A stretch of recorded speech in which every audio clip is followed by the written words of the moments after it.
Discussion করতে চাই মুস্তাফিজুর রহমানকে নিয়ে।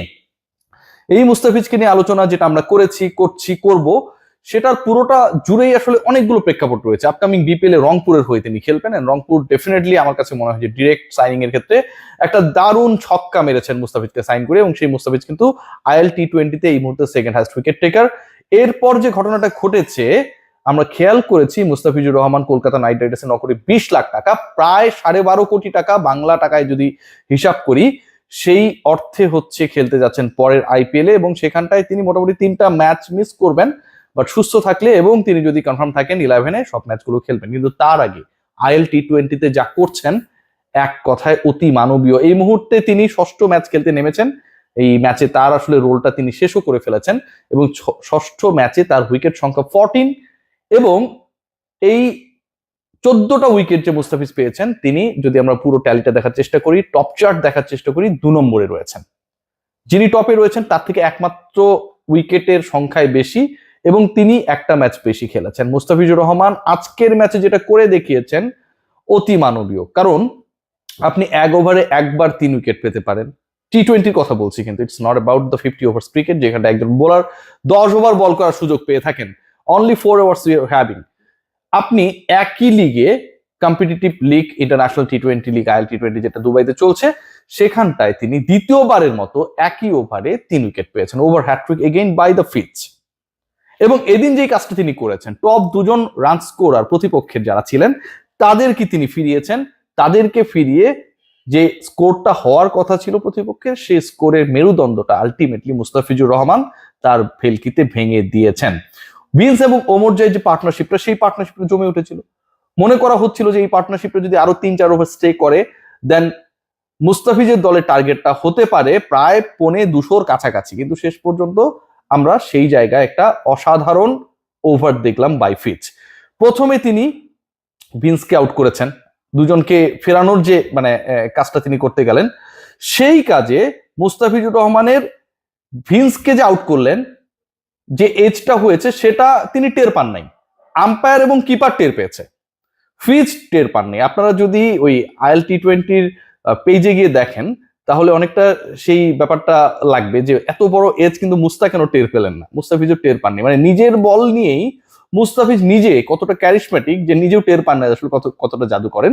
সো প্রথমের উইকেটটা তিনি যখন পাইলেন, 1 ওভারে 3 উইকেটে প্রথম উইকেটটা, সেটা হচ্ছে ভিন্সের উইকেট, সেটা কিপার আম্পায়ার টের পেল, মুস্তাফিজ টের পেলেন না, প্রথম উইকেট। এরপর যেটা হইলো ওমরজাই ইনসাইড এজ বোল্ড, এটা সবাই দেখেছে, সবাই টের পেয়েছে। এই 2টা উইকেট পাবার পরে এবং এই 2টা উইকেট লাভ করার পরে যখন মনে করা হচ্ছিল যে আলটিমেটলি আরেকটা উইকেট যদি পায় মুস্তাফিজের দল, বা মুস্তাফিজ এই ওভারে যদি আরো একটা উইকেট নিয়ে নিতে পারেন, কারণ যেহেতু দুজনকে ফিরিয়েছেন তিনি সেট উইকেট, সেই জায়গায় তার দলের কাজটা খুব সহজ হয়ে যায়। সেই জায়গায় মুস্তাফিজ সাকসেসফুল। এবার তিনি ডিকসনকে বোল্ড করেছেন, এবং তিনি যে ডিকসনকে বোল্ড করলেন, ঠিক প্রথমে যে উইকেটটা তিনি পেয়েছিলেন ভিন্সের, সেই উইকেট পাবার পর যেমন টের পান নাই কিপার এবং আম্পায়ার, টের পাবার পর ফাইনালি হচ্ছে সেই আউটটা কিপারের অ্যাপিলের প্রেক্ষিতে হয়েছে। ডিকসনের আউটটা মুস্তাফিজ বোল্ড করার পর টের পান নাই যে তিনি বোল্ড হয়েছেন কিনা। 1 ওভারে 3 wicket for the second time in the same tournament by Fitch, যিনি 9 কোটি 20 লাখ রুপিতে কলকাতা নাইট রাইডার্সের পরের মৌসুমের আইপিএলটা খেলবেন, যাকে পাবার জন্য আইপিএল এর অন্তত 3টা দল অ্যাক্টিভলি লড়েছে। দিল্লি শুরু করেছিল, চেন্নাই রয়েছে ছিল, কলকাতা কিনেছিল। সেই ফিচ যেই ফর্মে রয়েছেন, আমার কাছে মনে হচ্ছে এগেইন এনওসি সংক্রান্ত জটিলতা যদি বাংলাদেশ ক্রিকেট বোর্ড থেকে না থাকতো, মুস্তাফিজ যদি একদমই শুরুর স্লট গুলোতে থাকতেন, মুস্তাফিজকে যখন ডাকা হয়েছিল তখন প্রায় 100 জন ক্রিকেটার তার আগে ডাক পেয়ে গেছেন, অথচ পাথি রানাকে ডাকা হয়েছিল ফার্স্ট 20-র মধ্যে।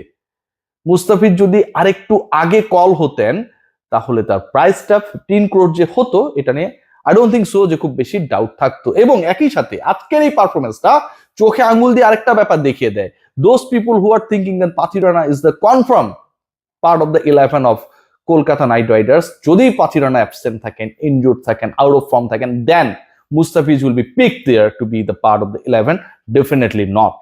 চেন্নাই সুপার কিংস তারা তাদের যেই আইপিএল মিশনে মুস্তাফিজকে দলভুক্ত করেছিল 2023-এর কথা বলছি, প্রথম ম্যাচেই Mustafizur Rahman man of the match ছিল। রয়্যাল চ্যালেঞ্জার্স ব্যাঙ্গালুরুর বিপক্ষে চেন্নাইয়ের সেই পারফরম্যান্সটা এখনো আমাদেরকে চোখে আঙুল দিয়ে দেখিয়ে দেয়। প্রত্যেকটা ম্যাচ খেলেছিলেন, শেষ যখন করেছিলেন 9 ম্যাচে 14 wicket, and he was the highest wicket taker শেষ পর্যন্ত, যতদিন পর্যন্ত তিনি খেলছিলেন, চলে আসার আগ পর্যন্ত। সো কলকাতা নাইট রাইডার্সের একদমই চোখ বন্ধ করে অপশন হচ্ছে যে আমরা পাতিরানাকেই খেলাবো, মুস্তাফিজকে আমরা বিকল্প হিসেবে খেলাবো, এই চিন্তাটা আমার কাছে মনে হয় অনেকটাই অমূলক। According to the performance in IL, according to the performance through the year, according to the performance last IPL, Mustafizur Rahman আমার মনে হয় যে দারুণ দারুণ ফর্মে রয়েছেন, এবং কলকাতা নাইট রাইডার্স ডেফিনেটলি শুরু থেকেই মুস্তাফিজকে তাদের 11-এ রাখবে, খেলাবে, এটা তাদের প্রয়োজনে তারা করবে। What about Rishad Hossain? Hobart হ্যারিকেন্সের হয়ে খেলছেন রিশাদ, এবং রিশাদের এই মুহূর্তে অবস্থান অস্ট্রেলিয়ায়। হোবার্ট এমন একটা জায়গা, মানে চরম ঠান্ডা, ভয়াবহ ঠান্ডা। আমি হোবার্টে গিয়েছিলাম যখন 2022-এ টি20 ওয়ার্ল্ড কাপ কভার করতে গেলাম। সো ওই সময়টায় আসলে হোবার্টের ওয়েদারটা এত বেশি বাজে ছিল, এবং হিমশীতল একটা ওয়েদার। অস্ট্রেলিয়ার সবচেয়ে মানে কি বলবো মিস্টিরিয়াস ওয়েদার, সবচেয়ে সূর্য কম দেখা যায়, সবচেয়ে বেশি ঠান্ডা, বৃষ্টি পড়ে। Hobart is that part. Ricky Ponting এর হোবার্ট হ্যারিকেন্সে রিশাদ হোসেন যেভাবে খেলছেন, মুস্তাফিজ উইকেট নিচ্ছেন, রিশাদ হোসেন রান আটকাচ্ছেন। টি20 ক্রিকেটে রিশাদ হোসেন আজকের ম্যাচে, এর আগের ম্যাচে আমরা দেখেছিলাম যে রিশাদ হোসেন অসাধারণ বল করেছিলেন, 3 উইকেট পেতে দেখেছিলাম। আজকে Rishad Hossain 4 over 21 run 1 wicket. কি পরিমাণ ইকোনমিক্যাল হলে টি20-তে বিগ ব্যাশে এরকম একটা ফিগার আপনি ডেলিভার করতে পারেন। সো বাংলাদেশের দুজন ক্রিকেটার রাইট নাও মানে আলো ছড়াচ্ছেন তাদের পারফরমেন্স দিয়ে, একজন মুস্তাফিজুর রহমান, একজন রিশাদ হোসেন, একজন লেগি আর একজন বাহাতি পেসার।